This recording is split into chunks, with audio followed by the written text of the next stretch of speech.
रजनीश ओशो का नाम जितना अलग है उतना ही अलग उनका जीवन भी रहा है। आज हम उस रोचक घटना की बात करेंगे जब एक रिक्शे वाला ओशो से मिलता है। ओशो कहीं से आ रहे थे तो एक रिक्शे वाला पूरी रात का जागा हुआ दुखी सा लौट रहा था। पूरी रात उसे कोई सवारी नहीं मिली होती है, ना ही कोई आमदनी हुई होती है। सुबह के 5 बजे का समय था। रिक्शे वाला यही सोचते हुए जा रहा था कि वह रात भर जागा भी और उसे कोई सवारी भी नहीं मिली। तो जैसे ही ओशो के पास से वो गुजरता है, वो पीछे मुड़कर ओशो को देखता है। अब आप सबों को पता ही है कि ओशो कैसे दिखते थे। बड़ी बड़ी दाढ़ी मूंछ और ढीला सा कपड़ा। तो रिक्शे वाला उनको देखकर बोलता है, बाबा आ जाओ, बैठ जाओ। ओशो उसके रिक्शे पे बैठ जाते हैं और जरा ही दूरी पर उनका घर होता है तो वो वहां उतर गए और रिक्शे वाले को बोलते हैं, तुम बाहर रुकना, और खुद वो घर के अंदर चले जाते हैं। कुछ देर के बाद वो 2-2 रुपए के 16 नोट लाकर रिक्शे वाले को देते हैं।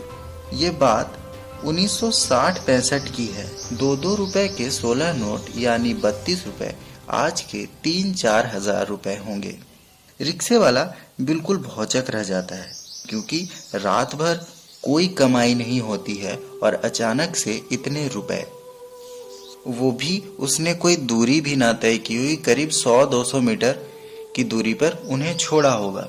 और वो सोचने लगता है कि मैंने तो पैसे मांगे भी नहीं, मैं तो बस कोई बाबा समझकर बिठा लाया था। और नोट भी उन्होंने ऐसी दी थी कि उसमें कोई सिलवटें तक नहीं पड़ी थी, जैसे बैंक से अभी तुरंत निकाली गई हो। वो रिक्शे वाला उस पैसे को लेने में भी डर रहा था कि पैसा कहीं मैला ना हो जाए। ओशो उसे नोट देकर चले जाते हैं। रिक्शे वाला सोचता है, अब तो मुझे परमानेंट सवारी मिल गई, अब मुझे दिन भर भटकने की, रात भर भटकने की कोई जरूरत नहीं। अगले दिन वो फिर उनके कॉलेज के टाइम पर आ जाता है। वैसे मैं आपको एक बात बता दूं कि ओशो के पास उस समय खुद की कार भी थी जो उन्हें एक महारानी ने गिफ्ट के तौर पे दिया था। अब उनके पास कार भी थी, पर रिक्शे वाला रोज कॉलेज के समय पर रिक्शा उनके गेट पर लगा देता था। पर उनकी करुणा देखो, वो कार छोड़कर रिक्शे से कॉलेज जाते थे और रिक्शा वाला भी अब पूरी क्लास होने तक बाहर बैठा रहता और वापस फिर उन्हें घर छोड़ देता। इसके आगे भी एक घटना घटती है जब रिक्शे वाले को ओशो कब्रिस्तान लेकर जाते हैं। तो आइए उस पे बात करते हैं। कॉलेज ले जाना, वापस घर पे छोड़ना, ये कार्यक्रम तो काफी समय से चल ही रहा होता है कि ओशो एक दिन रिक्शे वाले से कहते हैं कि तुम आज रात को रिक्शा लेकर चले आना और साथ में कोई कोड़ने की वस्तु भी लेते आना, जैसे कुदाली, फावड़ा, कुछ भी। और तुम खाने की फिक्र मत करना, आज तुम मेरे घर ही खा लेना। रात को वो रिक्शे वाला उनके घर आ जाता है। ओशो उसे काफी स्वादिष्ट भोजन कराते हैं। उसके बाद वो रिक्शे से निकल देते हैं। जहां उन्हें पहुंचना था वहां पहुंचते पहुंचते रात के 11 बज जाते हैं। रिक्शे वाला उस जगह को देखकर चौंक जाता है क्योंकि ओशो ने रिक्शा कब्रिस्तान के पास रुकवाया था। फिर उस रिक्शे वाले को ओशो कहते हैं, फावड़ा कुदाल बाउंड्री के अंदर फेंको। वो चौंक तो जाता है पर फेंक देता है। ओशो कहते हैं, अब उस पार कूदो। उसके तो हाथ पैर ही कांपने लगते हैं। ओशो कहते, डरो मत, मैं भी चल रहा हूँ। तो फिर वो डरते डरते कूद जाता है। फिर वो भी बाउंड्री के उस पार कूद जाते हैं। रिक्शे वाला अभी डर ही रहा होता है कि ओशो कहते हैं, कोई ताजी गड़ी हुई लाश ढूंढो।